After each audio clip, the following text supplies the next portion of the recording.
We're going to be reading together, so I can't step out over there right now. But instead, please turn with me to the back of your Siddurim to page 427.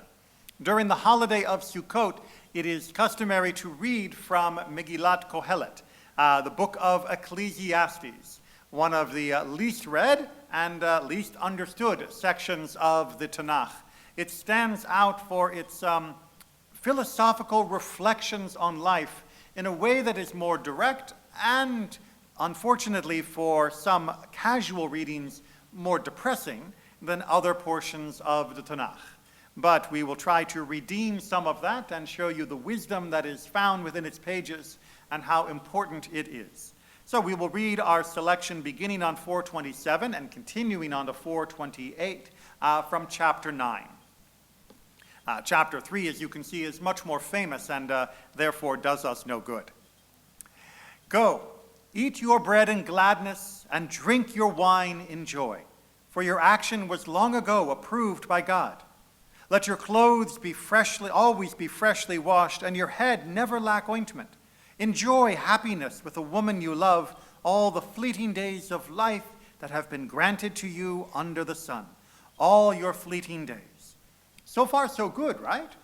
Basically telling us that it's okay to enjoy life, that we can eat and be happy. We do not need to pursue a life of self-deprivation, of asceticism, or of mortification of the flesh that we discussed on Yom Kippur. Instead, we should find love, we should find joy in the world that God has given us for our fleeting days. For that alone is what you can get out of life and out of the means you acquire under the sun. Because that's it. Kind of takes a little bit of the happiness away from it, but in fact, this is the revelation that in this particular section is so striking. It is not telling us not to have pleasure, to not have the joy that life gives us. It is simply reminding us that within these boundaries of moderation, that's what you can expect to get from happiness in life. If you pursue greater forms of success, if you decide that it's not enough to have the love of one woman, but you need to have hundreds, if you decide that it's not enough to simply eat to your satisfaction, but to gorge oneself, not enough to simply enjoy a drink, but to drown oneself in liquor, you are not going to find satisfaction in any of those other pursuits. There is joy to be found in the material, in the physical, but it is still severely limited, because after all, this life is limited. Whatever it is in your power to do, do with all your might, for there is no action, no reasoning, no learning, no wisdom in Sheol, where you are going. Sheol is the biblical term for the life after death. And it is reminding us that this world, for this existence, is it. We don't get a second round on the merry-go-round. We don't get to do things over again. And so in this life, we must act with passion. We must act with purpose. We must act with all of our drive, because there is not going to be another time where we get to do that. This is it. So again, far from being depressing, this is ennobling. It is sanctifying this life as the stage upon which the greatest actions that we can take will be played out, and that in the world to come, we will not have the opportunity to do the precious things that we can do here. The chapter continues on page 428. I have further observed, says the author, under the sun, that the race is not won by the swift, nor the battle by the valiant, nor is bread won by the wise, nor wealth by the intelligent, nor favor by the learned. For the time of mischance comes to all, and one cannot even know one's time.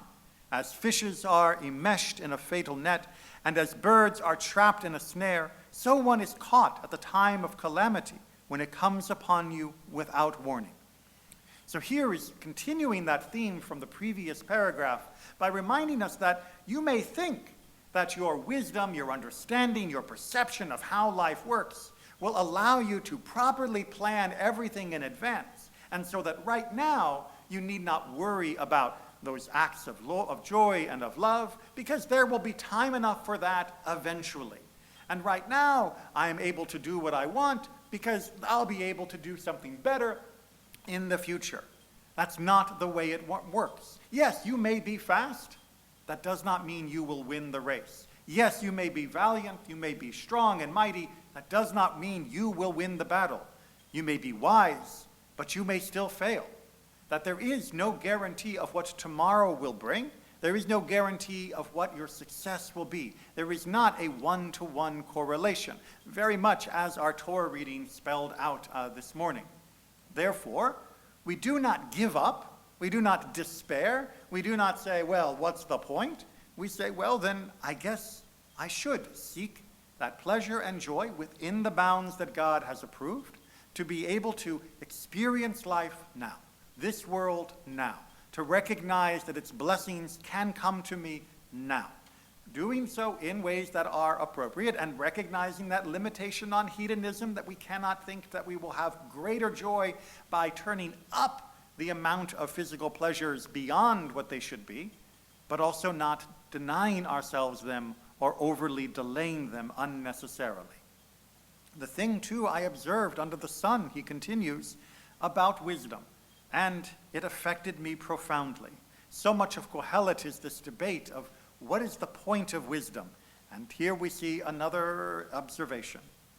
There was a little city with a few people in it, and to it came a great king who invested it and built mighty siege works against it. Invested is the classical English for laying siege to a place, building up your walls and ramparts against their walls in order to attack. Present in the city was a poor, wise man who might have saved it with his wisdom, but nobody thought of that poor man. So I observed, wisdom is better than valor, but a poor man's wisdom is scorned, and his words are not heeded. Words spoken softly by the wise are heeded sooner than those shouted by a lord in folly. Wisdom is more valuable than weapons of war, but a single error destroys much of value. So to mix metaphors, wisdom is a double-edged sword. It can indeed improve life. A simple understanding of what that poor man had to say might have saved the city from the attack that was against it. But unfortunately, we are often too foolish in our appreciation of wisdom. And we are also prone to overlook wisdom if it comes from an unexpected source. If we imagine that wisdom will lead to riches, as the top of the page has said, then somebody who is poor, we tend to assume, must not be wise. Because clearly, if you were rich, if you were wise, you'd be rich. Since you're not rich, you must be wise. One of the oldest and most pernicious logical fallacies we continue to make in understanding each other. The Torah itself had already said that this is not the way we measure life, and yet, even in the days of Solomon, when Kohelet was being written, we continue to do so. Even in the 21st century, we continue to do so. We look down on sources of wisdom that do not come with the proper pedigree of wealth and public acclamation, and so we ignore the wisdom that can indeed improve our lives. Does that mean, though, that wisdom is pointless? Of course not. It simply means that we have to work harder to find it. Wisdom does not come readily presented always in the nicest packaging with the neatest bow. Instead, wisdom has to be sought, and wisdom has to be fought for, and wisdom has to be struggled over. If we do, then we can make the improvements that are available to us. Does this mean that we will be able to escape the end of life? Of course not. We can delay, we can improve, we can make the end of life as best as possible, but it will still come for us all. But that is not meant to be a theme that is depressing. It is meant to complement this holiday of Sukkot, where we sit in our agricultural days amongst the bounty that we have harvested, and we celebrate it in the fragile structure of a sukkah, the metaphor for life. God has blessed us all in different levels and different degrees, but all of us here are blessed to be able to live in this world, but we must recognize it as the fragile sukkah that houses our soul. We must not imagine that we can build, like the builders of the Babel, of the Tower of Babel, a pillar to heaven that will prevent any calamity from overtaking us. We must recognize calamities will come to us all at different times and unpredictably. We can make what preparations we can make what efforts we can fight for wisdom where we can, but we must also make sure that we enjoy this life, because despite our wisdom, despite our preparations, we don't know where the next storm may come. We don't know where the next blow may fall. And we will not delay joy simply because of that potentiality, nor will we give up, imagining that there is no progress to ever be made. It is a balanced view of the world, and one that we would do well to remember. You will see that over on the stand to the left, we have a new Torah cover, which we will inaugurate for our Simchat Torah celebration. This is a Torah cover that comes from Israel as part of a program that we participated in to commemorate those that were murdered on October 7th and those who have fallen in the continued struggle against Hamas and Israel's many other enemies. Now, does that mean that on this Simchat Torah, as we remember the attack of October 7th, which was actually Simchat Torah by the Jewish calendar, that we should not dance, that we should not have joy, that we should sit only in mourning and sackcloth and ashes? No. As it says at the top, taken from the earlier chapter of Kohelet, there is a time for mourning and there is a time for dancing. We are capable of knowing when to do each. We have mourned and we will continue to mourn those who perished, but we will also dance, for in dancing we recognize this world is full of blessing as God intended, and that we will find our measure of joy in this world, that we will find blessing in this world. We will not let those who spread terror and hate drive those blessings from our lives or from the lives of others. The words of Kohelet continue to ring true. I know that they are not easy, and I know that they are quite challenging, but we can find in them an understanding that has withstood the tests of time and whose wisdom is still so relevant today.